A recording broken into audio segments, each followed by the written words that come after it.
पहला गीत आपने कौन सा गाया, ख़ासतौर पे आपका जो कलाम है वो कौन सा था? जी जी। तो किस शायर की शायरी जो आप समझते हैं आपको बड़ी अच्छी लगती है और उस अदायगी आप अच्छी कर तो कसीदे पढ़ना भी मेरा एक शौक़ था कि मौला का जिक्र करें। हाँ जी। जो आजकल की यंग जनरेशन है वो तो लगी हुई है, कोई पॉप सिंगर बना पड़ा है, कोई डिस्को बना पड़ा है, तो उससे साथ अटैच करने के लिए आपने क्या? ये बेसिक अभी ये इसको ट्रेंड करूँगा बेसिक में, फिर ये बाद में उसके वर्जन है।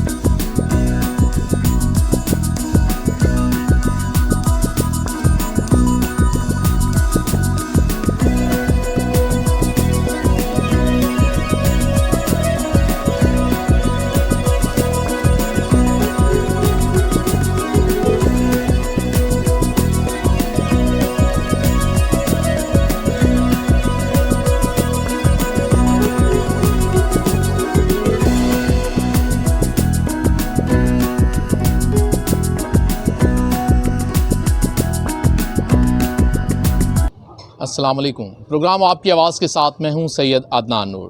नाज़रीन, आज जिस शख्सियत से आपकी मुलाकात करवाऊंगा प्रोग्राम आपकी आवाज़ में, वो पाकिस्तान क्या दुनिया भर की जानी पहचानी शख्सियत हैं। मशहूर कवाल और ख़ास तौर पर कसीदे पर बड़ी मजबूत गिरफ्त इनकी है और एक मशहूर इनका जो नातिया कलाम आया है कि तस्वीर मोहम्मद अरबी की बनाकर रब आप भूल गया। तो मेरे साथ इस वक्त मेहमान हैं आबिद मेहर अली और हमारी खुशकिस्मती है कि आज इनके साथ इनके साहबजादे मोहम्मद नबील आबिद भी हमारे साथ हैं। इन्हें अपने प्रोग्राम में खुशामदीद कहता हूँ। अस्सलाम वालेकुम सर, ख़ास तौर पर झंग और 12 रेस्टोरेंट पर आपको वेलकम करते हैं कि आपने अपने कीमती वक्त में से हमारे इस प्रोग्राम के लिए हमें वक्त दिया। बहुत शुक्रिया जी, बहुत ममनून है आपके। सर, पहला गीत आपने कौन सा गाया, ख़ास तौर पर आपका जो कलाम है वो कौन सा था? पहला कलाम मेरा यही था, तस्वीर मोहम्मद अरबी दी, पंजाबी का कलाम है, रब आप बना के लुटिया गया। ये इस कलाम को 15-16 साल हो गए हैं। बस अल्लाह पाक ने इसी से नवाजा मुझे। फिर कसीदे पढ़े, फिर काफ़ी। अच्छा, कवाल और फिर कसीदे, ये ख़ास मोहब्बत की अटैचमेंट नज़र आती है इसमें, तो ये कब से है? देखो, मौला पंजतन पाक का करम तो बेशक, उनके अलावा तो दुनिया में कायनात में कुछ भी नहीं है। मौला का पंजतन पाक का घर, उनका ज़िक्र करना तो फिर ये खुश नसीबी है। मौला ने मुझे नवाजा, उनके ज़िक्र से मुझे इज़्ज़त मिली और कसीदे मैंने पढ़े। कवाली हमारा ख़ानदानी काम, जैसे कि विरासत में हम कवाल हैं। जी जी। मेरे बुज़ुर्ग उस्ताद मीर अली ख़ान, उस्ताद शेर अली ख़ान से आपने सुने हैं, तो ये हमारा तो घर का काम था। तो कसीदे पढ़ना भी मेरा एक शौक़ था कि मौला का जिक्र करें, तो मौला ने फिर इसमें बड़ा माशाल्लाह आपने बड़े अच्छे अच्छे कलाम कसीदे की शक्ल में, हुसैन बोलेगा और अली का नारा, ये आपके बड़े मशहूर कलाम हैं। अच्छा, ये कवाली और ये जो है कसीदा, ये दो मुख्तलिफ चीज़ें, ये शोबे मुख्तलिफ हैं जी। जैसे कवाली है ना, ये हमारे अहले सुन्नत, जो जैसे हम अहले सुन्नत जी हैं, जी, तो इसमें खानकाई सिस्टम है, दरगाह सिस्टम है, वली, जितने भी वली उनके ज़िक्र होते हैं, नात शरीफ होती है, और कसीदा मौला पंजतन पाक का ज़िक्र है। तो ऐसा तो कोई नहीं है कि भाई ये इससे हटके है जी जी, मगर कुछ दरगाहों पे कसीदा नहीं सुना जाता और इनके अलग अलग से महफ़िलें होती हैं, मौला का ज़िक्र होता है, जो जश्न शान कलंदर मनाते हैं, जैसे मौला का ज़िक्र होता है। कायनात उनका ज़िक्र कर रही है, सारी दुनिया उनका जी ज़िक्र जी, कर रही है और करती रहेगी, ये भी एक है ना कि करती रहेगी। अच्छा सर, इसमें आपकी आवाज़ में ख़ास सहर है, लेकिन इस शहर के पीछे शायरी का बड़ा किरदार होता है। जी जी। तो किस शायर की शायरी जो आप समझते हैं आपको बड़ी अच्छी लगती है और उस अदायगी आप अच्छी कर लेते हैं? बहुत से शायर हैं, मैं मुख्तलिफ़ शायरों के काम करता हूँ, ये कोई एक नहीं है। आजकल जो हैं वो उस्ताद सलामत फ़रोज़ साहब हैं हैदराबाद से, कराची से, तो हमारे पंजाब के बड़े बड़े अच्छे शायर हैं। मेरे मंजूर हुसैन मंजूर साहब हमारे फैसलाबाद के शायर हैं, इनके बड़े कलाम मेरे हिट हुए।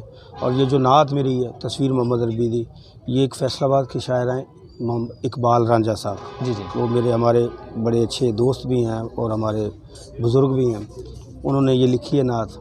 तो फिर ये हमारा ऐसा ही काम है, मुख्तलिफ़ शायरों की शायरी लेनी, फिर उसको सिलेक्ट करना, वो हम करते हैं। फिर फिर उसको बनाना, फिर बना के उसको मंजर पे लेके आना। अच्छा, तो ये एक थोड़ा मुश्किल काम मुझे इस वजह से भी लग रहा है कि यंग जनरेशन को साथ अटैच करना। हाँ जी। जो आजकल की यंग जनरेशन है वो तो लगी हुई है, कोई पॉप सिंगर बना पड़ा है, कोई डिस्को बना पड़ा है, तो उसे साथ अटैच करने के लिए आपने क्या किया है?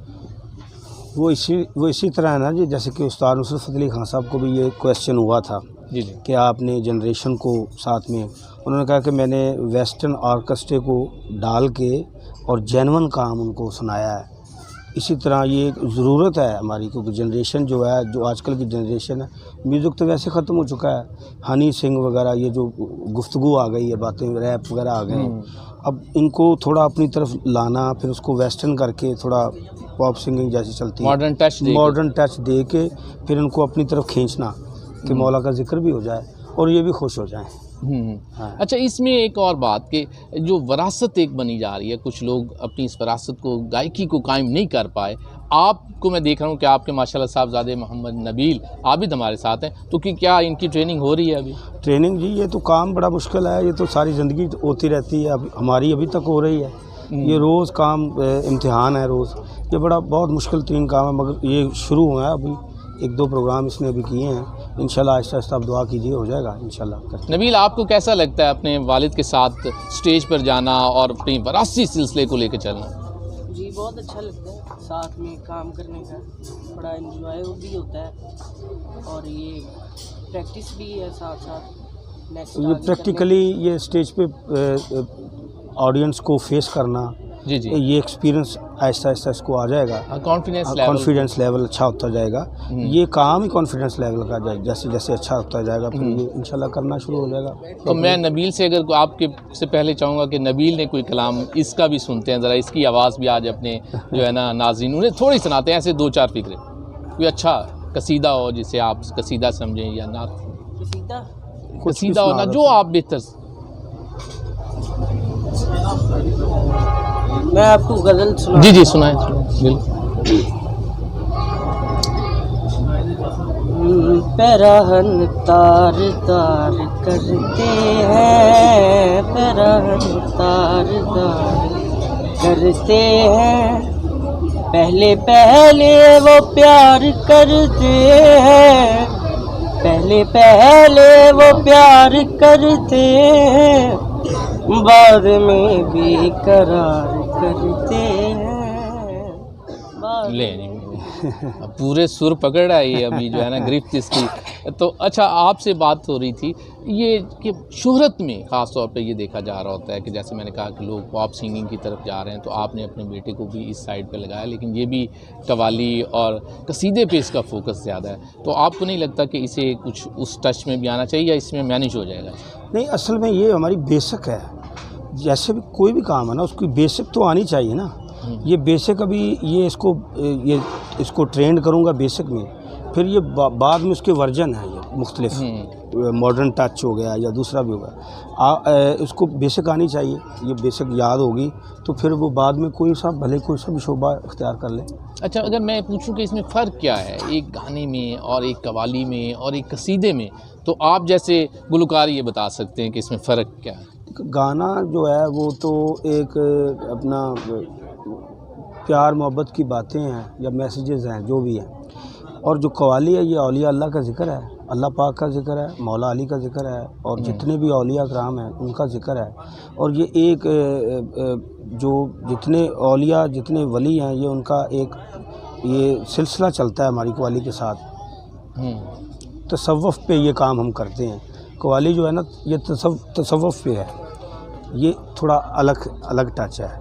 और ये जो गाने वाने हैं ये तो आपको पता है ये रूटीन का काम है। ये बात दफ़ा समझ ही नहीं आती क्या हो, मौसमी होते हैं ये जैसे मौसमी फल होते हैं, आते हैं चले जाते हैं, आते हैं चले जाते हैं। अच्छा, स्टेज पर ज़्यादा से ज़्यादा कितना एक्सपीरियंस आपका रहा है गाने में, ख़ास तौर पर कि ये कहते हैं कि सारी रात अगर बंदा कवाली के नशे में चला जाए तो फिर सारी रात भी स्टेज, लिसनर अच्छे हों, सुनने वाले अच्छे हों, तो फिर ख़ुद दिल करता है या इनको ज़्यादा से ज़्यादा सुनाने को, सुनने वाले अच्छे हों, तो फिर ऐसा भी होता है 5-5, 6-6 घंटे भी हो जाते हैं हमें परफॉर्म करते हुए।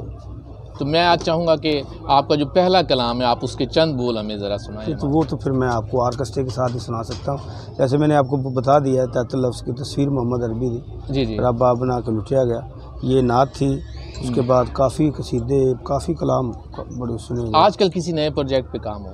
आजकल नए प्रोजेक्ट पे काम 2 नए प्रोजेक्ट मैंने किए हैं, एक कसीदा है और एक नात शरीफ है, तो वो इंशाल्लाह जल्दी रिलीज़ हो जाएगा। उसके वीडियो शेड्यूल करने हैं, वीडियो के बाद फिर वो रिलीज़। अच्छा, कहते हैं कि जो इस काम में ख़ास तौर पे आजकल जो ट्रेंड पैदा हुआ है, लोग कव्वाली वाली साइड पे वापस आए हैं, कसीदे वाली साइड पर बड़ा रुझान अच्छा हुआ है। बड़ा है ये। वेडिंग इवेंटों में जितने ये बड़े हालात ख़राब हो गए थे, डांस आ गया था, पता नहीं क्या क्या आ गया था, ये बड़ा अच्छा हुआ है। वो उसमें बड़ा प्रॉब्लम होती थी कि बुजुर्ग जो थे उनको निकाल देते थे, फिर लड़के डांस देखते थे।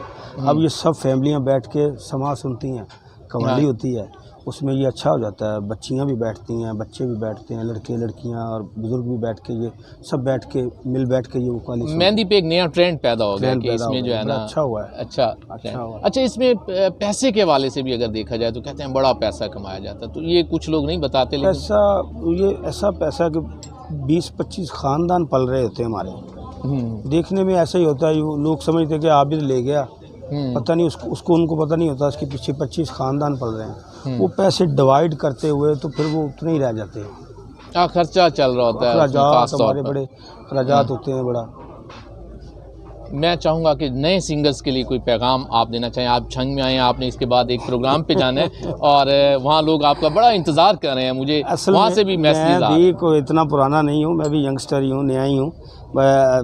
अच्छा नहीं लगता मैं कोई मैसेज दूँ, वैसे एडवाइस है, मशवरा है, अपनी जितनी जनरेशन है उनको एडवाइस ये है कि अपना काम खुद से कोई भी बने, भले कुछ भी बना के अपना काम करें।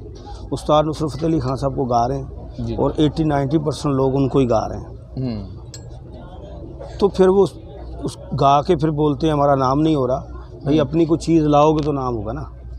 कोई अपनी प्रोडक्ट लाओगे, अपने कोई चीज़, आदमी को आर्टिस्ट जैसे हमने थोड़ा बहुत किया है, इतना भी तो नहीं किया, जैसे कुछ 2-4 कसीदे या जो नात हमने अपनी खुद मेहनत करके बना के उसको कंपोजिशन करके उसको मंजर आम पे लेके आए, लोगों ने एक्सेप्ट किया। अगर आप भी सब जनरेशन अपना कोई एफर्ट करें तो वो आपका अपना नाम होगा। जब तक अपने अंदर से कुछ नहीं निकालेंगे, अपने अंदर से कुछ नहीं निकालेंगे, कॉपी वाला कुलिये से बाहर निकलेंगे, वो तो वो फिर वो ही हो जाता है। अच्छा, ये भी एक आम हो रहा है आजकल कि कॉपीराइट, ऐसे उसे सुना वैसे गाने की कोशिश की, काजी मैं भी सिंगर हूँ, क्योंकि वो सिंगर था। वो मेहनत नहीं हुई, वो तो कॉपी होगी ना।